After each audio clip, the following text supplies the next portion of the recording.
안녕하세요. 손아랑입니다. 제 글은 순문학입니다. 만약 웹소설을 원하셨다면 보지 마세요. 즉흥적인 동영상에 자꾸만 밀려나는 순수문학을 SNS에서 살려보고픈 저의 노력을 가상히 봐주시기 바랍니다. 감사합니다. 원앙 소리 들리나요? 1. 사람들은 자신이 태어난 순간을 기억하지 못하지요. 그뿐만 아니라 유아 시절의 기억도 전혀 없을 것입니다. 사람들은 지능을 가지고 태어나 학습을 통해서만 익혀가기에 그때를 기억할 수는 없는 것입니다. 반면에 우리는 선천적으로 지각을 지니고 태어납니다. 우리들의 지각은 유전자에 메모리 되어 있어 태어나자마자 주변 상황에 따라 대처할 수 있으며 학습 없이도 당장 해야 할 일을 알지요. 또한 우리도 사람들처럼 학습을 통해서도 배워갑니다. 다만 사람들처럼 용량이 크지는 못하지요. 사실 우리에게는 그리 큰 용량이 필요 없거든요. 그냥 소프트웨어와 하드웨어의 차이라고 보시면 됩니다. 나는 작은 산골 마을에서 태어났습니다. 나의 탄생은 집안의 경사였지요. 내가 세상에 태어나는 그 순간을 식구들이 모두 숨죽이며 지켜보고 있었으니까요. 그때 긴 고통 끝에 눈부신 광명을 맞는 순간 나는 땅바닥에 머리를 쳐박고 널브러졌지요. 우선 어떻게든 혼자서 일어서야 했습니다. 무릎을 꿇고 길을 써보았지만 다리를 펴고 일어서는 게 너무 힘들었답니다. 비틀거리는 내 모습에 사람들은 몹시 초조해하였습니다. 하지만 나는 결국 굳세게 일어났습니다. 그렇게 일어서고 나니 아주 편해지더군요. 내가 성큼성큼 걸어 보이자 한 소녀가 유독 손뼉을 치며 소리를 지르고 좋아했습니다. 이렇게 식구들의 관심 속에 태어난 저는 집에서 가장 사랑받는 수송아지였습니다. 우리 식구는 얼굴이 유독 새까만 아저씨와 항상 조용하신 아줌마, 그리고 믿음직한 소년과 나의 탄생을 가장 반겨주었던 그 귀여운 소녀가 있었어요. 난 그 소녀가 가장 사랑스러우면서도 한편 가장 무서웠어요. 왜냐고요? 그 소녀는 항상 나의 주변에 맴돌면서 종종 너무 짓궂은 장난을 했기 때문이죠. 내가 세상에 태어나 맨 처음으로 황당했던 일은 엄마의 젖을 먹으려고 다가가자 엄마가 질겁하며 꽁무니를 빼고서는 저에게 뽀를 들이대는 것이었어요. 세상에 무슨 엄마가 그런데요? 자기가 낳은 새끼를 무서워하는 엄마도 있나요? 저는 그때 처음으로 엄마에게 배신감을 느꼈지요. 물론 엄마는 곧 날 받아주기는 했지만요. 하지만 그 후 제가 엄마를 따라다니며 젖을 먹으려고 할 때마다 이제는 소녀가 나의 엉덩이를 회초리로 때리면서 자꾸만 엄마로부터 나를 떼어 놓으려고 했어요. 정말 약이 올랐었죠. 처음 엄마에게서 느꼈던 배신감을 소녀에게서 다시 느꼈죠. 그때 소녀는 왜 그렇게 심술궂게 굴었는지 모르겠어요. 그래도 그 정도는 약과이었답니다. 한 번은 외양간 구석에서 등을 높이 세우고 엉덩이는 한껏 뒤로 빼면서 꼬리를 쳐들고 기분 좋게 용변을 보고 있는데 소녀는 부엌에서 불을 떼고 있다가 뜨거운 부지깽이를 들고 나와 한참 용변이 나오고 있는 그곳을 푹 쑤시는 게 아닌가요? 나는 너무 아프고 뜨거워서 한참 동안 온 집안을 뛰어다녔는데 소녀는 그런 내 모습을 보고 얼마나 깔깔대고 웃었던가요? 그때는 그런 소녀가 아주 얄밉고 무서웠지요. 그러나 한편 항상 내 곁에 머물면서 날 따뜻이 돌보아 주었기에 가장 가까운 친구가 되었죠. 그 시절 나는 아무것도 모른 채 엄마를 따라다니며 마냥 즐거웠습니다. 아저씨의 굵은 목소리에 따라 쟁기로 밭을 일구는 엄마가 자랑스러웠습니다. 아저씨는 마치 노래 부르듯이 길거나 혹은 굵고 짧게, 때론 속삭이듯 다정하게 몇 가지 말들을 계속 중얼댔는데 엄마는 그 소리에 따라 마치 아저씨의 손발처럼 척척 움직였어요.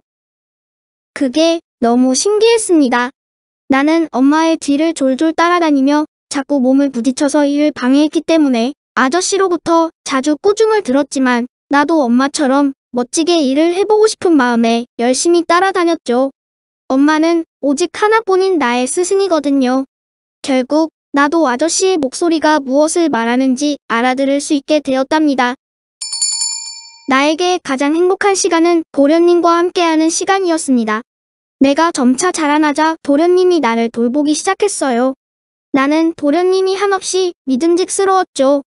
저에게 짓궂은 장난을 치지도 않았고요. 가만히 내 눈을 들여다보기를 좋아했고 무엇보다도 내가 원하는 것이 무엇인지 잘 알고 있었답니다. 도련님은 학교에서 돌아오면 저를 마을 건너편 강가로 데리고 갔었지요. 그곳에서 도련님이 처음으로 목욕이라는 것을 시켜주었는데 정말 행복했답니다. 그곳은 바람이 싱그럽게 불어오고 있었고 탐스럽고 부드러운 풀이 끝없이 자라고 있었습니다. 나는 바람이 살랑살랑 불어오는 그런 언덕을 아주 좋아해요. 그런 곳은 나를 귀찮게 하는 벌레들도 적었지요. 도련님은 내 마음에 쏙 드는 장소에 나를 메어두고 나무 밑에 앉아서 책을 읽곤 했어요. 도련님은 한번 책 속에 빠지면 저를 까맣게 잊은 것 같았지만 내가 한쪽 풀을 다 먹을 때쯤이면 어김없이 나를 다른 곳으로 옮겨주셨습니다. 그리고 가끔 나와 눈을 그윽이 맞추어 주었고요. 그때부터 나는 도련님과 눈으로 이야기를 할 수 있다는 걸 알았습니다. 그 후로 도련님이 책 속에 푹 빠져 있어도 전혀 걱정하지 않았죠. 오히려 풀을 먹으면서 책장을 넘기는 도련님을 보고 있으면 한없이 든든했습니다. 해질녘이 되면 도련님은 책을 덮고 낫을 들어 꼴을 베기 시작했어요. 손놀림이 어찌나 빠른지 낫을 도저히 볼 수 없을 정도였습니다. 언덕바지에서 잠깐이면 도련님은 커다란 바지개에 내가 온종일 먹은 풀보다 더 많은 양을 꼭꼭 눌러 쌓아지고 올라옵니다. 참으로 신기한 솜씨였지만 그런 도련님도 실수할 때가 있었습니다. 그날은 해가 서산마루에 걸릴 때까지 책만 보다가 뒤늦게 부랴부랴 꼴을 베기 시작했습니다. 그러다가 도련님의 그 능숙한 손놀림이 뚝 멈추었습니다. 아! 하는 도련님의 가냘픈 신음이 들렸어요. 섬뜩한 느낌에 돌아보니 도련님은 시뻘건 피가 줄줄 흐르는 손가락을 꼭 부여잡고 엎드린 채 움직이지도 않았습니다. 이럴 때 나는 도련님을 위해 무엇을 할 수 있을까요? 달려가 피를 핥아드리고 싶지만 나를 구속하는 밧줄이 놓아주질 않았습니다. 나는 그저 뒷발로 흙만 차고 있었습니다. 내가 사람이 아니고 단지 소라는 것도 그때야 비로소 깨달았답니다. 어느덧 춥던 날씨가 다시 풀리면서 나는 몰라보게 자랐고 그러던 어느 날부터인가 엄마의 모습이 보이지 않았습니다. 엄마는 어디로 갔을까요? 엄마에게 무슨 일이 일어난 것일까요? 가끔 엄마가 생각나면 한없이 외로웠지만 어느 사람도 그것에 관해서는 이야기해 주지 않았어요. 하지만 이제 슬퍼하지 않기로 했습니다. 나는 주인님만 믿고 따르기만 하면 되는 것이었습니다. 실은 그보다 더 서운했던 것은 도련님이 공부하기 위해 멀고 먼 도시로 떠나가 버린 것이었습니다. 그 대신 소녀가 나를 돌보았는데 매일 똑같이 가까운 뒷동산에 데려다주는 것이 고작이었습니다. 그때부터 나는 종일 한 장소에 매여 깔깔한 풀만 먹어야 했죠. 저 건너 강가에는 연하고 맛있는 풀이 얼마든지 있는데 사람들은 왜 나를 한 곳에 붙들어 두는 것일까요? 나에게 소망이 있다면 도련님이 어서 집에 돌아와 함께 강가에 나가는 것입니다. 그 시원한 물속에 발을 담그고 도련님이 엉덩이에 물을 뿌려주면 나도 꼬리를 흔들어 도련님에게 물을 뿌리며 장난을 치는 겁니다. 닥지닥지 붙어있는 더러운 오물을 싹싹 닦아주며 도련님은 내 엉덩이를 툭툭 치기도 하지요. 가끔 꿈처럼 도련님이 오시면 나는 쉴 틈 없이 도련님께 그동안 집안에서 있었던 일을 이야기했습니다. 도련님은 그때마다 마치 내 말을 잘 알아듣는 것처럼 목과 등을 쓰다듬어 주었습니다. 사람들은 참으로 바보입니다. 사람들은 내가 아무것도 모르는 줄 압니다. 그래서 내 앞에서 말이나 행동을 함부로 하지요. 사람들은 내가 말을 조금씩 알아듣고 있을 뿐만 아니라 사람의 속마음까지 읽을 수 있다는 사실을 알면 아마 기절초풍을 할 것입니다. 그러나 도련님은 다릅니다. 도련님은 도시에서 있었던 일을 눈빛 하나로 다 이야기해 줍니다. 도련님의 이야기는 꼴을 베던 동작보다 더 빨라서 눈을 잠시라도 놓치면 안 됩니다. 나는 도련님의 정광석화와 같은 얘기를 하나도 놓치지 않고 다 알아듣기 위해 노력하지요. 도련님도 내 말을 알아듣는다고 난 꼭 믿습니다. 내가 점점 성숙해가는 아가씨에 관해 이야기할 때면 뚫어지게 내 눈을 봅니다. 내가 예방주사를 맞을 때 바늘에 찔리는 아픔을 잊게 하려고 아저씨께서는 아가씨에게 작대기로 엉덩이를 가볍게 두드리라고 하셨는데 아가씨는 내 엉덩이를 얼마나 힘차게 때렸던지 나는 오히려 그게 더 파서 마당을 한 바퀴 돌았다는 얘기를 할 때 도련님은 웃음을 지었습니다. 동네 불량배가 아가씨에게 자꾸만 눈독을 들이고 있는데 아가씨는 철도 없이 그 녀석에게 눈웃음을 친다고 말하면 도련님은 분명 걱정스러운 표정을 짓습니다. 적어도 도련님만은 내 이야기를 알아듣습니다. 우리는 눈으로 이야기합니다. 눈은 말보다 빠르고 정확하게 이야기할 수 있다는 것을 다른 사람들은 모릅니다. 산기슭 양지 마른 곳에 진달래꽃이 뭉텅뭉텅 터지기 시작하자 나도 아저씨를 따라다니며 일을 하게 되었습니다. 처음 콧뚜레를 뚫을 때는 무척 겁이 나고 아프기도 했지만 주인 아저씨께서 내 등에 멍에를 얹어주실 때는 훈장을 단 것처럼 기뻤습니다. 그러나 밭을 가는 것은 생각보다 너무 힘들었습니다. 발톱이 다 빠져나가는 듯 아팠습니다. 논을 갈 때는 발이 쑥쑥 빠져 힘을 쓸 수도 없었어요. 그러나 주인 아저씨께 도움을 준다는 그것이 얼마나 가슴 뿌듯했는지 모릅니다. 주인 아저씨는 나의 하늘입니다. 그래서 주인 아저씨가 원하는 것은 그게 무엇이든 다 해야 합니다. 그 해는 봄부터 난 너무 힘들었습니다. 일주일 내내 멍에를 쥐고 봄과 밭에서 새벽부터 해가 질 때까지 일했습니다.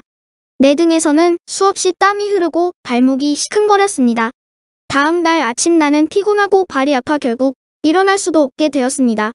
그런 날을 주인 아저씨는 물끄러미 내려보시곤 어딘가 다녀오시더니 나의 입에 배추포기 같은 걸 넣어주었습니다.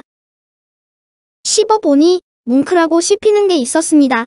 그것은 지금까지 먹어보지 못한 표현할 수도 없는 맛이었죠. 나중에 알고 보니 그것은 낙지를 배추로 싼 낙지 보쌈이었답니다. 신기하게도 그걸 먹고 나니 힘이 나서 또 열심히 일할 수 있었습니다. 그 후로 그 낙지 보쌈이 먹고 싶으면 일부러 늦장을 부리기도 하여 몇 차례 더 그 천상의 음식을 얻어먹기도 하였습니다. 그러나 역시 피곤할 때는 먹는 것보다는 쉬는 게 훨씬 좋았습니다. 아침부터 부슬부슬 비가 내리면 나는 뜰듯이 기뻤습니다. 비 오는 날이면 나는 마른 볏짚 위에 배를 깔고 드러누워 나의 첫 번째 밥통에 들어있는 단물이 담뿍된 음식을 서서히 끌어내 되새김질하여 나의 두 번째 밥통으로 넘깁니다. 사람들은 이 일을 반추라고 하더군요. 보기에는 반추가 아무 일도 아닌 것처럼 보일지 모르나 우리에겐 꼭 필요한 일이며 또 그리 쉬운 일만은 아닙니다. 그래서 걸으면서는 할 수 없는 것입니다. 우리는 이 시간이 가장 행복한 시간입니다. 뱃속에 음식을 드시으며 반쯤 졸며 지나간 옛사랑 등을 생각하는 이 재미를 사람들은 모를 것입니다. 우리도 사랑이라는 게 있습니다. 내가 맨 처음 암소를 한 것은 도련님과 함께 유채꽃이 끝없이 이어져 있는 강가 언덕에서 풀을 뜯을 때였습니다. 나는 오래전부터 가끔 아랫배 쪽이 뜨겁게 달아오르는 이유를 몰랐습니다. 그런데 그날은 정말 이상했습니다. 멀지 않는 곳에서 흘러오는 향기로운 냄새가 나를 계속 자극하고 있었습니다. 모처럼 도련님과 같이 강가에 나온 것만 해도 그지없이 행복한 일이었지만 그때 나는 도저히 풀만 뜯고 있을 수가 없었습니다. 소리를 지르고 싶어 목이 간질간질했습니다. 결국 나는 발을 구르며 오어 하고 소리를 지르고 말았죠. 그러자 그리 멀지 않는 곳에서 뭐 하는 대답이 오는 게 아니겠습니까? 그 소리는 향기보다도 더욱 나를 자극하며 흥분시켰습니다. 나는 몇 번이고 소리를 더 지르고는 그 아름다운 대답 소리를 확인하였습니다. 이제 먹는 일은 아예 안중에도 없었습니다. 그날도 책을 읽고 있던 도련님은 나의 이상한 행동을 진즉 눈치채고 있었습니다. 보다 못해 내게 다가와 목과 등을 어루만지며 달래주었죠. 그것은 나에게 그지없는 행복이었지만 그날은 달랐습니다. 나는 시간이 흐를수록 자꾸만 더 솟구쳐 오르는 흥분을 참기 어려웠습니다. 줄을 3개 당겨 보았지만 코만 찢어질 듯 아팠지 어림없는 짓이었죠. 도련님은 그런 나를 지켜보다가 슬며시 어디론가 다녀와서는 나의 머리를 감싸 안더니 분명히 이렇게 말했습니다. 여성은 부드럽게 다루어야 한다. 명심해야 해. 천천히, 부드럽게. 그러더니 놀랍게도 말뚝을 슬며시 빼주었습니다. 나는 송아지 때 이후 처음으로 자유로운 몸이 되었습니다. 마음 같아선 마구 뛰어가고 싶었지만 도련님의 말이 귀를 때렸습니다. 명심해야 해. 천천히, 부드럽게. 나는 그 신비로운 냄새를 찾아 천천히 움직였습니다. 향기는 그리 멀지 않는 곳에서 피어나고 있었습니다. 한눈에 토실토실한 나의 피향새가 눈에 들어왔어요. 그녀는 발을 동동 구르며 조바심을 내고 있었습니다. 우리는 알지요. 그런 허둥거림은 서로를 그리는 행동이란 것을. 나는 도련님의 말을 잊어버리고 나도 모르게 허겁지겁 뛰어갔습니다. 그녀는 내가 성큼 다가가자 경계하듯 볼을 들이대었습니다. 내가 마음만 급했나 봅니다. 내가 고개를 쳐들고 입술을 실룩거리자 이것은 우리들의 프로포즈 방식이죠. 그녀는 이내 경계심을 풀고 부드러운 혀로 나의 얼굴을 애무했습니다. 순간 내 심장이 터질 듯 마구 뛰었어요. 나도 그녀의 얼굴인지 목인지 분별 없이 마구 핥았습니다. 뜨거운 기운이 점점 차올라 참을 수가 없었습니다. 나는 그녀의 엉덩이 쪽으로 돌아 다가갔습니다. 그러자 그녀는 흠칫 놀라 돌아서더군요. 그러나 그녀의 눈빛은 한없이 다정했습니다. 내가 다시 목을 애무하고 돌아가자 이젠 엉덩이를 쭉 내밀었습니다. 나는 나의 머리를 그녀의 엉덩이 위에 올려보았습니다. 그것은 사랑을 준비하자는 무언의 약속입니다. 그곳에 그녀의 예민한 성감대가 있지요. 그녀의 거친 숨소리가 들려왔습니다. 나는 바삐 그녀의 엉덩이를 타고 올랐습니다. 이런 행동을 사람들은 승가라고 하더군요. 그러나 그녀는 몇 발짝 앞으로 걸어나가며 나를 살짝 피했습니다. 천천히 어디선가 도련님의 목소리가 들리는 듯했습니다. 나는 그녀의 뒤에서 다시 애무했습니다. 그녀의 진한 타액이 흘러내렸습니다. 나는 참을 수가 없었습니다. 나도 모르는 사이에 그녀의 등을 올라타고 있었습니다. 그녀는 허리를 반드시 편 채 꼼짝하지 않고 나를 단단하게 받아내고 있었습니다. 그 다음은 기억도 나지 않습니다. 다만 깊고 깊은 그녀의 몸 안이 무척 따뜻했고 그리고 그녀의 호흡소리와 나의 호흡소리가 뒤범벅되며 온몸이 불타 혼미했을 뿐이었습니다.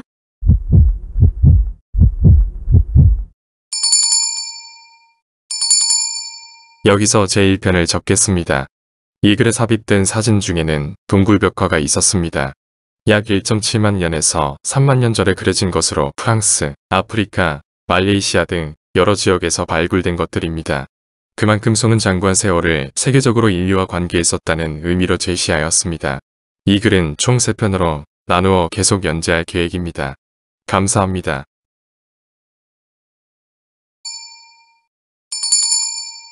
원앙 소리 들리나요? 두 번째, 나도 가끔 철없던 어린 시절이 그립습니다. 엄마 뒤를 따라다니며 깡충깡충 뛰어다니던 그 시절. 세상 모든 것이 신기하고 아름답기만 하던 그 시절이 그립습니다. 내가 돌멩이를 발굽으로 차기도 하고 앞발로 잔디밭에 구멍을 파 구덩이 속 흙냄새를 맡고 푸르릉대고 머리를 흔들며 뱅글뱅글 돌면서 그렇게 혼자 놀고 있으면 엄마는 물끄러미 나를 쳐다보고 방긋 웃어주기도 했지요. 내가 혼자 떨어져 놀다가 배가 고파 울고 있으면 엄마는 나를 불러 젖을 물려주곤 하던 그때가 왜 생각나지 않겠어요? 어제도 온종일 눈을 갈았습니다. 발목까지 푹푹 빠지는 진흙 땅에서 일하고 난 다음 날은 온몸이 부서질 것 같아서 죽어도 일어나기가 싫었지요.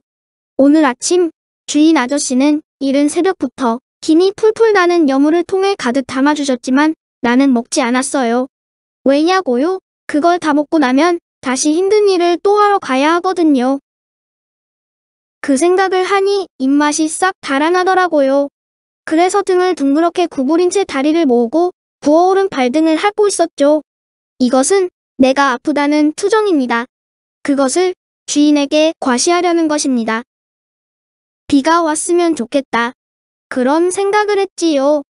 그런데 거짓말처럼 비가 오는 것이었어요. 비가 오니 오늘은 일을 안 해도 된다는 기쁨이 솟구쳤어요. 아, 이 홀가분한 기분이요. 나는 벌떡 일어나 처마에서 제법 굵게 떨어지는 빗방울을 쳐다보았지요. 그러니 배가 고파오더군요. 나는 단숨에 여물을 다 먹었어요. 배가 부르니 다시 힘이 솟는 것이었어요. 그런데 정말 이상했지요. 하늘을 보니 구름 한 점 없는 것입니다. 아무리 생각해도 그럴 수는 없는 것이었습니다.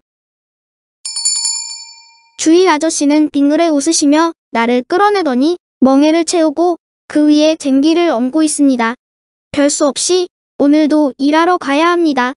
너무 서운한 생각이 들어 외양간 처마를 자세히 쳐다보았습니다. 아직도 빗물이 한 방울씩 떨어지고 있었어요. 그런데 바로 처마 옆에 걸쳐진 기다란 물호스에서 물 그림자가 길게 흘러내리고 있었습니다. 아뿔싸, 속았구나. 사람의 머리는 따를 수가 없습니다.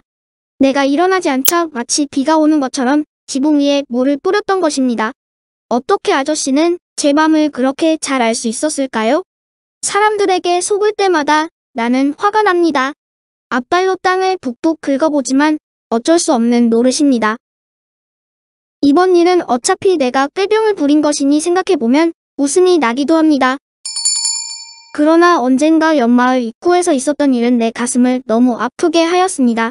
그날의 외출은 처음부터 이상했습니다. 주인님은 지게를 지지도 않았고 나의 등에 멍에를 씌우지도 않았습니다. 나의 엉덩이를 탁탁 두드려 주시는 양이 저에게 아주 특별한 일을 시키려고 하시는 모양이었습니다. 그날 아침은 부드러운 여물에 콩을 듬뿍 섞어 삶아 주셨습니다. 콩은 내가 아주 좋아하는 음식입니다. 사람들은 내가 반추를 7시간 동안이나 한다는 사실을 잘 모릅니다. 그것도 편히 들어 누워 할 때는 즐겁지만 그럴 수도 없어 걸으면서 해야 할 때는 힘이 드는 것입니다. 그러나 콩과 같은 부드러운 음식은 반추할 필요도 없지요. 그날 아저씨와 대문을 나설 때는 마치 소풍 가는 기분이었습니다. 날씨도 오늘처럼 화창했습니다. 왠지 모를 흥분이 온몸을 감싸 돌았습니다. 이웃 마을 입구에 다다르자 사람들이 몇몇 모여 있었습니다. 마을 창고의 공터에는 아름드리 산 벚나무에 꽃이 화사하게 피어 있었고 그 나무 둥치에 나의 코피가 묶어뒀습니다. 그곳엔 바람이 살짝 스치기만 해도 벚꽃 잎이 나풀나풀 떨어지고 있었죠. 꽃잎은 하늘하늘 내 귓가에 스치거나 등을 간지렸습니다. 발 아래에는 꽃잎이 눈처럼 쌓여 향기가 그윽하였습니다. 지금까지 이런 경험은 한 번도 없었습니다. 얼마 후 술 냄새가 지독한 아저씨가 다가와 내 등을 어루만졌습니다. 나는 모르는 사람은 정말 싫습니다. 식구가 아닌 다른 사람들은 솔직히 겁이 납니다. 나의 속마음은 그 냄새 나는 아저씨를 뿔로 퍽 받아버리고 싶었답니다. 그러나 그렇게 해서는 안 된다는 것도 잘 알고 있습니다. 나는 그저 고개를 숙이고 뿔로 시위를 한번 해볼 뿐이었습니다. 주인 아저씨도 그 사람들과 어울려 술을 한잔 하시는 모양입니다. 사람들은 마구 떠들며 웃고 있었는데 말이 서로 뒤섞여 알아들을 수는 없었습니다. 나는 졸음이 슬며시 밀려와 눈을 반쯤 감고 반추를 시작했습니다. 그때 아랫마을 쪽에서 발걸음 소리가 몰려왔습니다. 고개를 들어보니 한 사람이 못생긴 소를 끌고 오는 것이 보였어요. 제가 못생겼다 하면 사람들처럼 얼굴이 못생긴 것을 말하는 게 아니라 엉덩이가 작고 허리가 처진 모습을 말합니다. 그것은 송아지를 갓 벗어난 암소였습니다. 내가 보기엔 겨우 1살이 되었을까요? 그런데도 진한 냄새가 바람에 실려왔습니다. 그 어린 게 발정을 하고 있었던 것입니다. 사람들은 그 암소를 나로부터 10걸음쯤 앞에 세워두고 있었습니다. 그제야 사람들이 나에게서 원하는 것이 무엇인지 어렴풋이 짐작되었습니다. 나는 속절없이 가슴이 두근거리기 시작했습니다. 자꾸만 자극을 주는 냄새도 냄새이지만 그 암소는 나를 보고 발을 동동 구르기도 하고 머리를 흔들어 보이기도 하였습니다. 그것은 나를 향한 교태입니다. 나는 암소를 그녀라고 부르렵니다. 그녀의 행동은 내 정신을 점차 빼앗아가고 있었습니다. 이윽고 나의 주인은 내 고삐를 풀어 잡았고 한편 그녀는 자기 주인에 의해 엉덩이와 허리가 반드시 펴졌습니다. 그것은 나를 승가를 시키기 위한 준비 자세였습니다. 그녀는 주인이 시키는 대로 자세를 바로 잡고 있었지만 승가는 그렇게 쉽게 치를 것이 아니라는 것을 저는 잘 알고 있습니다. 주인 아저씨는 나를 빠른 속도로 그녀에게 끌어가고 있었습니다. 사람들은 이렇게 빠른 속도로 달려가서 도둑물건 훔치듯 그녀에게 강제로 승가시키면 모든 일이 마음먹은 대로 되는 줄 아는 모양입니다. 난 주인이 고삐를 끌고 가는데 무작정 따라가지 않을 수도 없었습니다. 막상 그녀의 몸에 승가하려고 앞발을 들어올리다가 나는 멈춰 서버리고 말았습니다. 아무리 보아도 그녀는 준비가 덜 된 것 같았습니다. 엉덩이 위에 머리를 살짝 얹어보았습니다.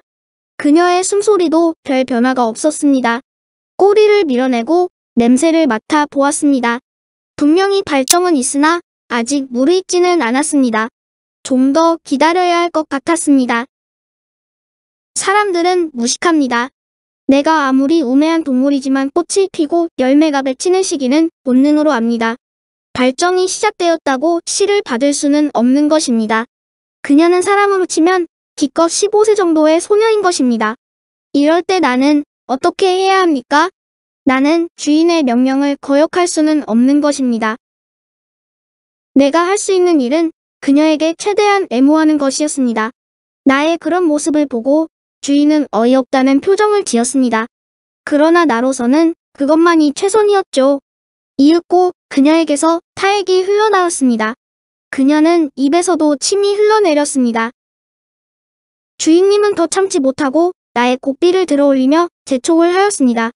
나는 비로소 승가를 하였습니다. 내 몸이 그녀의 몸속에 파고들자 예상대로 통증을 느꼈는지 그녀는 훌쩍 빠져나갔습니다. 그런데도 사람들은 씨가 받아진 거로 여겼습니다. 정말 그런 것인지 아닌지 알 수 없습니다.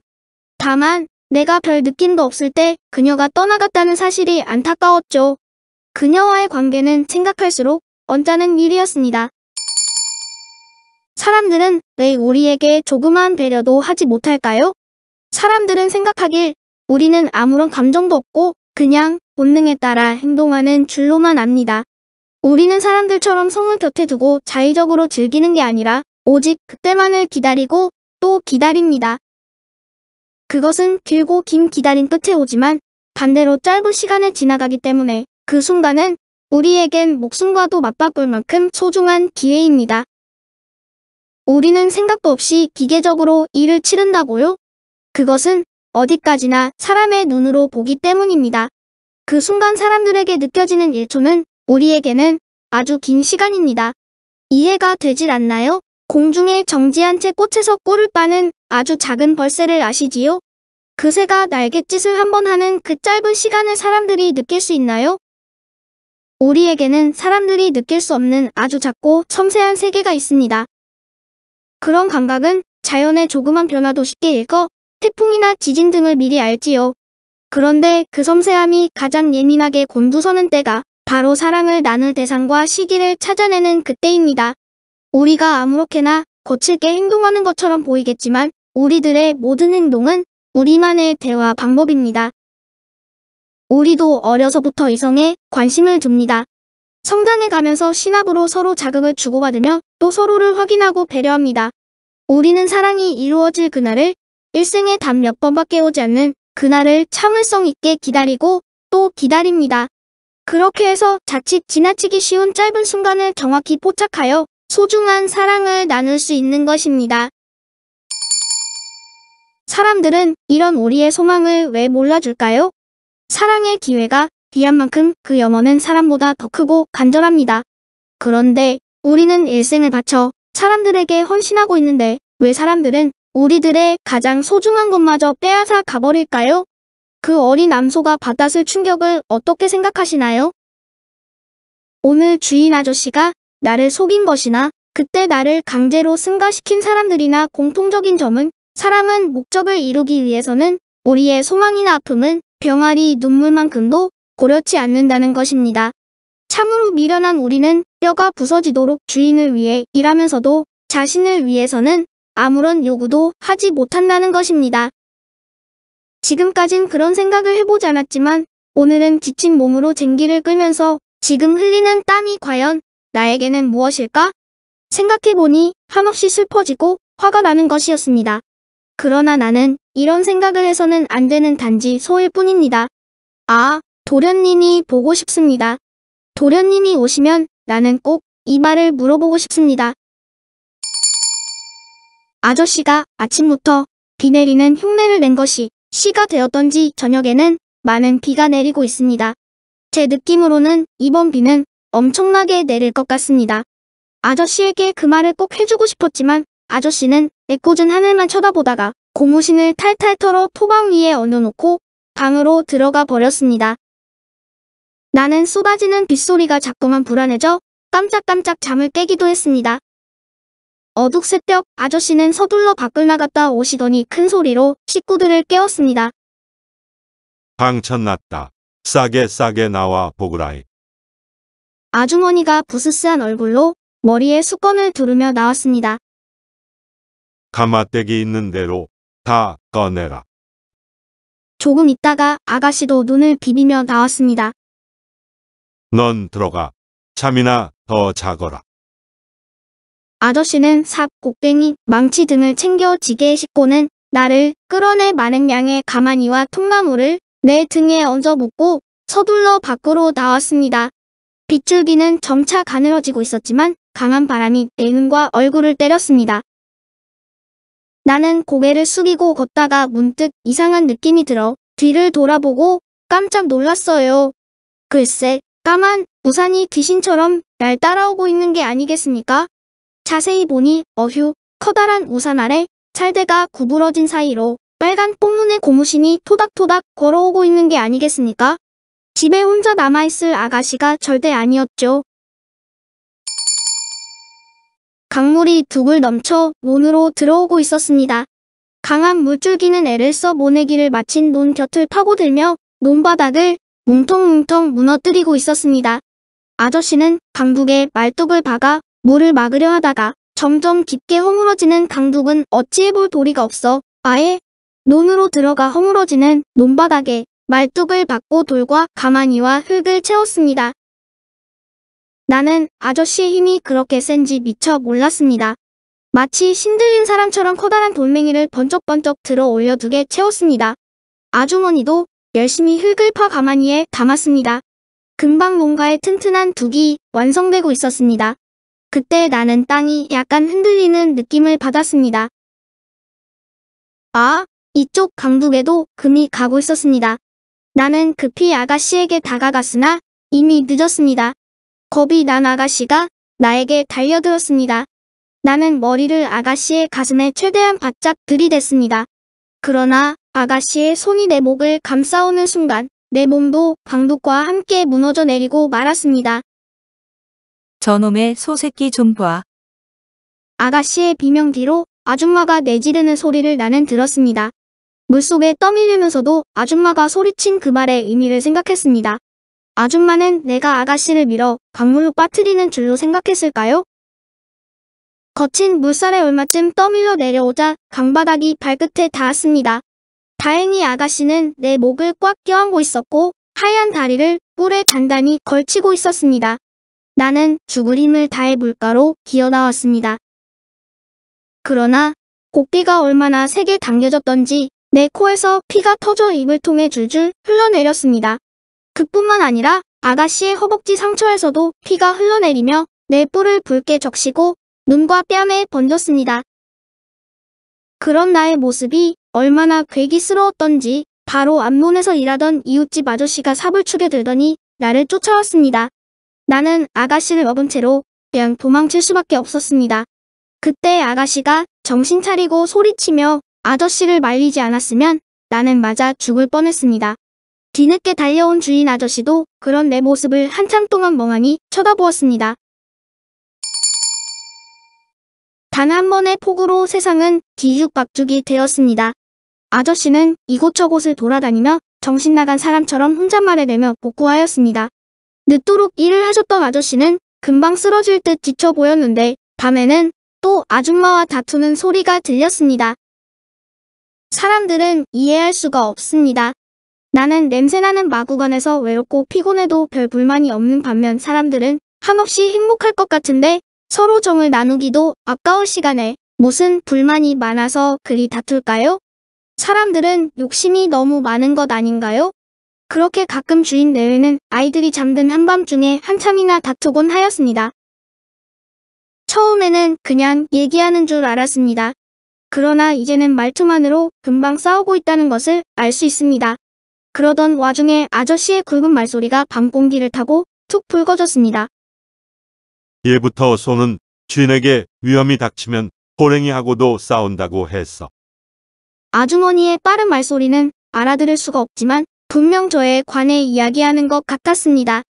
귀신도 제 소리를 하면 알아듣는다고 했습니다. 불현듯 저놈의 소새끼 좀 봐.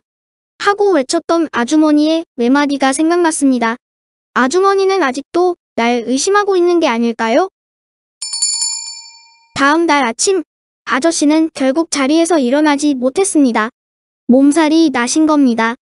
아가씨만이 일찍 일어나 절뚝거리는 다리로 걸어와서 다정히 눈을 맞추고는 생긋 웃어주었습니다. 나는 이런 때가 가장 행복합니다. 나는 아가씨의 작은 손에 입을 맞추었습니다. 그날은 처음으로 아주머니가 나를 뒷동산에 끌고 갔습니다. 아주머니는 더러운 물건을 만지듯 고삐를 멀리 잡고 나를 잡아당겼습니다. 아마도 나와 가까이 하는 게 익숙지 않아서 그런 모양이라고 생각했습니다. 그런데 아주머니가 고삐를 낚아채며 혼잣말처럼 짓거리는 소리를 듣고 나는 흠칫 놀랐습니다. 짐승은 짐승이지. 이런 무지랭이 소가 무슨 생각이 있다고? 나에게 하는 소리인가? 난 아주머니의 얼굴을 쳐다보았습니다. 그러고 나서 기겁을 했습니다. 아주머니의 눈 속에서는 무서움이 비쳤습니다.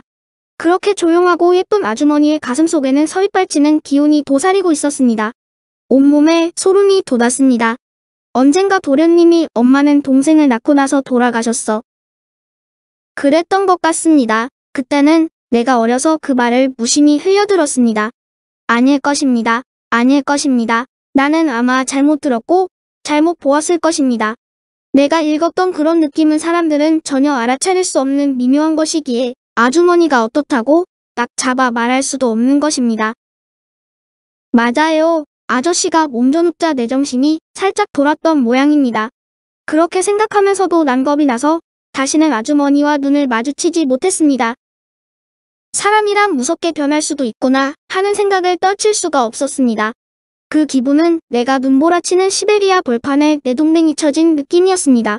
더운 날씨에 풀을 뜯으면서도 추위를 느꼈습니다. 아가씨가 예전에 유난히 짓궂은 장난을 즐겼던 이유도 아마 그런 욕구불만 때문이 아니었을까? 하고 생각하다가도 아니야, 내가 분명히 착각했을 거야. 하며 나는 수없이 고개를 털어내고 있었습니다. 여기서 두 번째를 마칩니다. 좀 지루했을지도 모르겠습니다. 다음 세 번째는 완결편으로 더욱 흥미있는 내용을 보여드리겠습니다. 구독 부탁드립니다. 원앙 소리 들리나요? 3. 완결편. 다음 날도 그 다음 날도 아저씨는 일어나지 못했습니다. 나는 날이 갈수록 불안해졌습니다. 간간히 나에게 힘이 되는 것은 나를 보면 생긋 웃어주는 아가씨의 미소뿐이었습니다. 그러나 아가씨는 내 맘을 모릅니다. 늦은 아침에야 나를 뒷산 언덕에 메어놓으면 그만이어서 나는 온종일 한 곳에만 붙들려 있어야 했습니다. 더 멀리 갈 수가 없어. 혀끝이 깔깔한 그 풀마저도 먹을 수 없게 되면 화가 났습니다. 가장 힘든 것은 계속 누워있으니 파리와 기생충이 모여들어 날 괴롭히는 것입니다. 언제부터인가 등에까지 생겼습니다. 그 녀석이 머리나 꼬리가 닿는 곳에 있으면 어떻게든 떨쳐보겠지만 등 한가운데 붙은 녀석은 정말 어찌해볼 도리가 없었습니다. 녀석들은 3분 아니 지독한 놈은 10분 동안이나 내 피를 빨아먹고 있었습니다. 나무 둥치라도 있다면 등을 싹싹 비벼보련만 멀리 움직일 수도 없으니 정말 지긋지긋했습니다. 그것뿐만이 아닙니다. 언덕에 햇볕이 가득 내리쬐을 때는 땅이 후끈 달아올라 더는 누워있을 수도 없었습니다. 종일 한 곳에 서서 더위와 기생충에 시달리고 있노라면 그만 어디론가 훌쩍 뛰쳐나가고 싶었답니다. 그 많은 농사일은 어떻게 될까요? 일은 미루어둔 채 거들떠보지 않고 나는 매일같이 놀고만 있으니 더 초조하고 답답했습니다. 우리는 본시 일하기 위해 태어났을까요? 이젠 일하다가 지쳐 쓰러지던 날들이 한없이 그립습니다. 그때에는 비록 힘은 들었지만 하루하루가 행복했죠. 지금처럼 내 몸에 오물이 덕지덕지 붙어있지도 않았고요. 아저씨나 도련님은 내 몸을 자주 씻어주어 나는 항상 윤기가 반들거렸었지요. 이젠 내 몸에서 풍기는 키키한 냄새와 함께 무거운 불안감이 밤이슬처럼 날 덮쳐옵니다. 나는 알고 있습니다. 우리는 일을 하지 못하게 되는 때에는 어떤 결과가 온다는 것을. 언젠가 건너편 오리에서 시끄럽게 울어대던 시커먼 돼지 녀석이 있었지요. 그 녀석은 매일같이 먹고 자기만 했는데 그 냄새는 얼마나 고약했던지요. 녀석은 방금 먹고 나서도 또 더 달라고 짓궂게 울어댔었지요. 그러던 어느 날 그 녀석이 사람들에게 끌려가 비명을 지르며 호련히 먼 길을 떠났던 것처럼 나에게도 그런 일이 일어나지 말라는 법은 없을 것 같습니다. 오늘은 깜짝 놀랄 정도로 기쁜 날이었습니다. 꿈속에서도 그리던 도련님이 오신 것입니다. 나는 무슨 말을 어떻게 해야 할지 몰랐습니다. 아주머니의 차가운 눈빛 이야기를 해야 할까 말까? 너무나 많은 말들이 뒤죽박죽 튀어나오려 했습니다. 하지만 도련님은 몹시 허둥대고 있었습니다. 나에게 잠깐 눈을 맞추기만 하였을 뿐 내 말은 들으려고도 하지 않았습니다. 도련님의 그런 눈빛은 전혀 생경한 것이었습니다. 주인 아저씨의 병환 때문일 것이다. 그렇게 생각하며 나는 애써 진정하고 있었습니다. 그러나 그날 저녁 도련님이 보여준 행동은 더 놀라웠습니다. 차라리 눈을 감아버리고 싶었습니다. 도련님은 갑자기 내 친구 암탉 노랑이를 단숨에 낚아챘습니다. 비명을 지르며 발버둥치는 암탉 날개를 도련님의 손이 감아쥐었는가 싶었는데 내 친구는 소리 한 번 지르지 못하고 날개만 퍼덕이다가 그만 양다리를 쭉 뻗어버리는 것이었습니다. 나는 처음에는 그 사실을 도저히 믿을 수 없었습니다. 사실 그 암탉은 몹시도 나를 괴롭히던 녀석이었습니다. 자신은 허구한 날 밖에서 자유롭게 먹이를 찾아다니면서도 내가 여물을 먹을 때면 꼭 달려와 좁은 여물통 테두리에서 고개를 부려가며 내가 먹고 있는 여물을 쪼아 먹었습니다. 그래도 그것까지는 애교로 보아줄만 했지요. 가장 짜증나는 일은 내가 막 잠이 들면 어느새 다가와서 나의 코와 입 언저리에 묻어있는 찌꺼기를 콕 쪼아 먹는 것이었습니다. 모처럼의 단잠을 방해하는 참으로 귀찮은 녀석이었지요. 하지만 내 곁을 찾아오는 오직 하나뿐인 친구라서 그 녀석이 귀엽기도 했습니다. 가끔 엉덩이 춤을 추며 애교를 떨기도 했고요. 특히 녀석은 매일같이 조용한 새벽에 큰 소리를 질러 아가씨를 깨웠지요. 알 나았다, 알 나았다. 그럴 때마다 아가씨는 그 녀석의 따뜻한 알을 꺼내어 깨안에 문지르며 무척 좋아했었답니다. 그런데 그 녀석이 거짓말처럼 발을 쭉 뻗어버린 것이었습니다. 도련님은 무심하게 그 녀석을 샘터에 던져놨는데 그 녀석은 영영 일어날 줄을 몰랐습니다. 이윽고 김이 뭉게뭉게 피어난 물통에서 깃털이 벗겨진 녀석의 허연 알몸을 힐끔힐끔 훔쳐보며 나는 얼마나 몸서리를 쳤는지 모릅니다. 그 녀석은 그렇게 갔습니다. 날이 시퍼런칼에 난도질당했습니다. 이제 그 녀석을 다시 볼 수 없습니다. 나의 코를 쪼아 대던 그 녀석의 구슬 같은 눈빛이 알났다 하고 새벽을 깨던 목소리가 검중검중 춤을 추던 보송한 엉덩이 춤이 자꾸만 떠올라 눈물에 어른거렸습니다.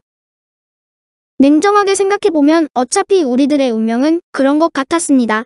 도련님의 행동은 한치의 망설임도 없었고 그것을 지켜보는 내 가슴은 칼에 베인 듯 쓰라림으로 배신감으로 깊이 각인되고 있었습니다. 이제 도련님에 대한 그 간절하던 연민의 정이 하나도 남지 않게 되었습니다. 다음 날 햇볕이 따갑게 내리쬐는 정오였습니다. 여기저기에 내가 배설한 오물들이 썩어 앞치가 피어나고 있었습니다. 내가 앉았다 일어서기를 반복하며 몸을 뒤척이고 있을 때 마을 쪽에서 주인 아주머니가 낯선 아저씨와 걸어오는 모습이 보였습니다. 무엇인지 모를 불안감이 몰려왔어요. 아주머니는 한참이나 무슨 말을 주고받더니 돌아가시고 아저씨만 곧장 나에게로 다가왔습니다. 아저씨는 나를 보고 누런 이빨을 드러내며 징그럽게 웃었습니다. 그런 태도만 보아도 그는 분명 나쁜 사람이었습니다. 나는 온 신경이 쭈뼛 곤두섰어요. 내가 뿔을 들이대며 시위를 하는데도 그 사람은 전혀 개의치 않고 내 입을 벌려 이빨을 보기도 하고 뿔을 잡아보는가 하면 꼬리와 발꿈치를 들어보기도 했습니다. 아무래도 나를 매매하려는 것 같았습니다. 어떻게 하든 흠을 찾아내려는 눈빛도 기분 나빴습니다. 헐값에 사서 한몫 챙기려는 속셈이 빤히 보였습니다. 그러면 이제 난 어떻게 되는 것일까요? 그 나쁜 사람이 간 뒤로 나는 정신이 아득해지는 불안감에 견딜 수가 없었습니다. 이 악몽에서 벗어나고 싶었습니다. 쓸데없는 짓인 줄 알지만 나를 붙들어 매고 있는 말뚝을 한번 힘껏 당겨 보았습니다. 그런데 말뚝이 스르르 빠져나왔습니다. 아, 이것이 꿈일까요? 내가 자유의 몸이 된 것입니다. 나는 아무 생각 없이 힘껏 달려갔습니다. 뛰어가다 뒤를 한번 돌아보았습니다. 나에게 까만 눈동자를 맞추던 도련님이 떠올랐습니다. 부직갱이를 들고 나를 따라다니던 개구쟁이 아가씨도 생각났습니다. 그러나 나는 고개를 돌렸습니다. 그리고 다시 뛰어갔습니다. 언덕을 넘어가니 어디선가 동료들의 희미한 냄새가 바람을 타고 왔습니다. 아, 우리는 본시 집단 생활을 좋아합니다. 친구들과 서로 몸을 비비며 흰자랑도하면서 살기를 원합니다. 난 나도 모르게 냄새가 실려오는 곳을 향해 한참을 더 뛰어갔습니다. 건너편 산기슭에서 얼룩소 무리가 한가롭게 노늘고 있는 모습이 보였습니다. 그곳은 마치 꿈속의 낙원 같았습니다. 나도 저런 곳에서 살아봤으면 좋겠다고 생각했습니다. 가까이 다가갈수록 동료들의 냄새는 진동했습니다. 그것은 비단 동료의 냄새만이 아니고 진한 암내였습니다. 가까이 가보니 어휴, 그곳에는 온통 암소들 뿐이었습니다. 그것도 젖이 퉁퉁 불었고 키도 유난히 큰 글래머들이었습니다. 그들도 나를 발견하고 반기는 것만 같았습니다. 마음은 바빴지만 그들에게 다가가려 하니 가시철조망이 가로막고 있었습니다. 사실 그들도 이렇게 철조망에 갇혀 있었던 것입니다. 어느 곳이나 우리에게는 자유라는 것이 없는 모양입니다. 나는 철조망을 따라 삥 돌아가다 문 사이에 뻐끔한 빈틈으로 과감히 머리를 밀고 들어갔습니다.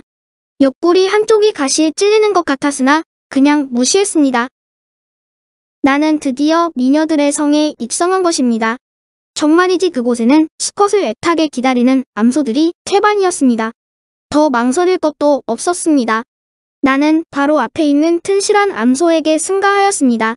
그러나 키가 너무 커서 단번에 뜻을 이루기는 힘들었습니다. 내가 높이 오르려고 애쓰는 사이에 갑자기 다른 암소가 나의 등에 올라탔습니다. 놀랄 일은 아닙니다. 무르익은 암소는 같은 암소끼리도 승가하기를 즐기니 수소에게 승가를 시도하는 것은 어쩌면 당연할 것입니다. 그렇지 않아도 힘이 들었는데 갑자기 다른 암소의 육중한 체중이 더 실리게 되니 앞에 있는 암소는 겹친 무게를 견디질 못하고 훌쩍 빠져나갔습니다. 나는 순간 중심을 잃고 비틀거렸습니다. 그때 또 다른 암소가 바로 내 앞쪽으로 승가했습니다. 머리를 빼려 했으나 그녀의 힘은 장사였습니다. 그러는 와중에 내 주위에는 순식간에 많은 암소가 모여들었습니다. 이제 내 눈에는 그들의 모습이 얼룩배기 홀스타인 괴물 보였고 그들에게는 내가 그저 귀여운 장난감 정도로 보이는 모양입니다. 그들은 씩씩거리며 다가와 나에게 한 번씩 승가를 시도했습니다. 한 마리의 암소가 달려드는 것은 적극적인 구애로 받아들일 수 있지만 덩치마저 큰 그들이 한꺼번에 모여드니 그것은 집단 폭행 같은 공포였습니다. 그들의 묵중한 무게는 도저히 감당할 수가 없었습니다. 나는 이리저리 몸을 빼며 발을 뒤척이다 고삐가 걸려 결국 주저앉고 말았습니다. 남성으로서 최대의 수치였지만 이미 견딜 수 있는 한계를 넘어섰습니다. 그들은 주저앉은 나의 주위로 계속 모여들었습니다. 그들의 밀고 밀리는 발밑에 짓눌려 나는 사경을 헤매게 되었습니다. 참으로 다행인 것은 그 소란스러운 사태를 보고 그녀들의 주인이 달려나온 것입니다. 그 아저씨는 내게 버럭 고함을 지르며 욕설을 마구 퍼부었습니다. 암소들을 몰아내고 나서 나를 발로 차고 커다란 돌을 집어 던졌습니다. 세상에 태어나서 그런 수모를 받아보기는 처음이었죠. 나는 발을 절뚝거리며 그곳을 간신히 도망쳐 나왔습니다. 온몸에 상처가 나고 멍이 들었지만 아픔보다도 더한 것은 창피였습니다. 이제 내가 갈 곳은 어디일까요? 나에게도 마음의 고향 같은 곳은 있습니다. 도련님과 함께했던 그 추억의 강가입니다. 나는 마지막 힘을 다해 그곳을 향해 달려갔습니다. 때마침 마주 오던 한 아저씨는 나의 뛰는 모습을 보고는 소스라치게 놀라더니 뒤돌아 도망치기 시작했습니다. 그 모습이 하도 재미있어 몇 걸음 따라가 보기도 했습니다.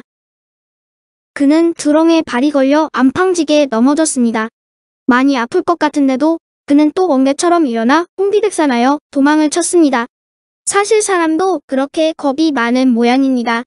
그러나 사람에게 너무 겁을 주게 되면 나를 미친 소로 취급하여 동네 사람들이 우르르 몰려올지도 모릅니다.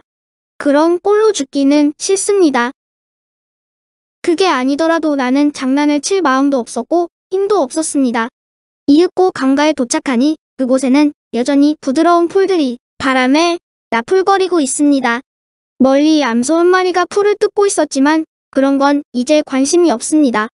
나는 식욕도 전혀 느끼지 못했습니다. 식은땀이 나고 어지러워 서 있을 수도 없습니다. 한참을 그렇게 쓰러져 있으니 이상하게 머리가 맑아지면서 수많은 기억들이 주마등처럼 스쳐갔습니다. 이제 나는 죽는가 보다 생각했습니다. 노을이 붉게 타오르고 있었습니다. 노을도 내가 측은했던지 내 몸을 금빛 자락으로 쌓아내며 그만 잠재우려 하는 것 같았습니다. 자꾸만 밀려오는 졸음 속에서 꿈과 현실 사이를 헤매고 있었습니다. 꿈 속일까요? 한 사람이 둑길 아스라한 곳에서 부지런히 달려오고 있었습니다. 아, 그 사람은 도련님이었습니다.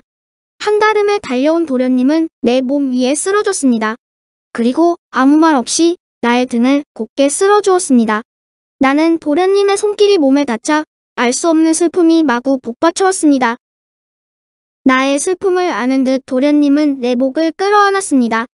도련님의 가슴 속에서 심장의 고동 소리가 북소리처럼 붕붕 울리고 있었습니다. 그 소리는 나의 가슴에 잠자던 애증을 깨워 물결치게 하였습니다.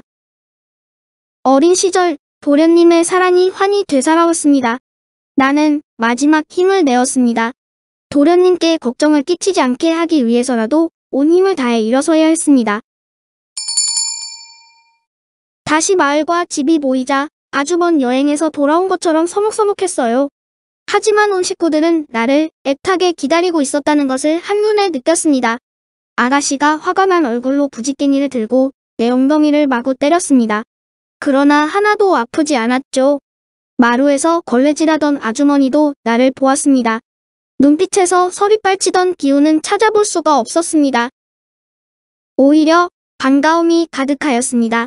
열린 방문 사이로 주인 아저씨께서 나를 지그시 내려다보셨습니다.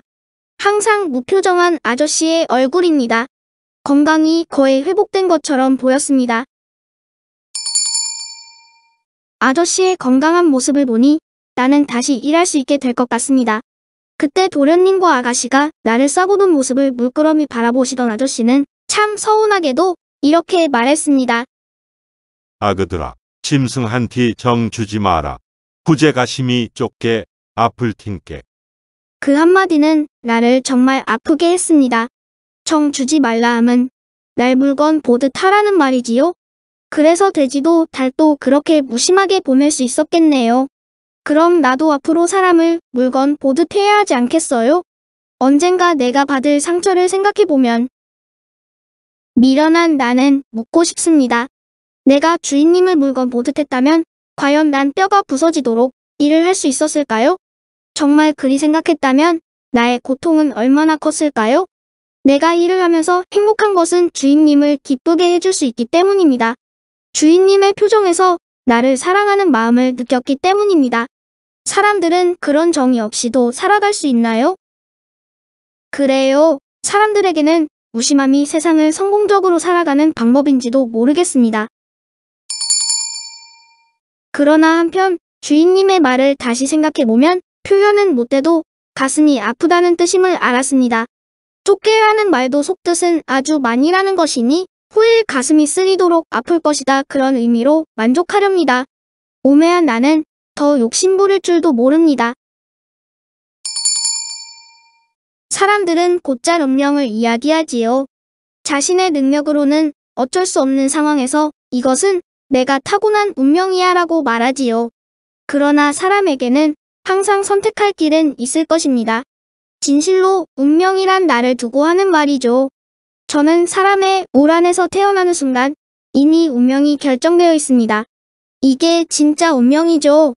저는 그 운명의 틀을 벗어나면 존재할 수도 없어요. 딱 한 가지 방법은 있어요.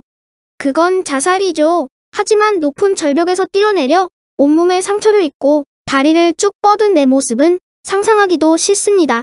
운명을 받아들이겠습니다. 죽든 살든 사람을 위해 온몸을 바치렵니다. 다만 내가 친구들처럼 호련히 떠날 그날이 오면 내가 바라는 것은 오직 한 가지입니다. 가족이, 도련님과 아가씨가 진실로 안타까워해 주는 것, 그것뿐입니다. 여기에서 마무리 짓겠습니다. 끝까지 읽어주시어 감사드립니다. 다음에는 좀 더 간단하고 흥미있는 소재로 모시겠습니다. 제 글을 기대하지 않으신다면 구독 누르지 마세요. 그럼 안녕히 계십시오.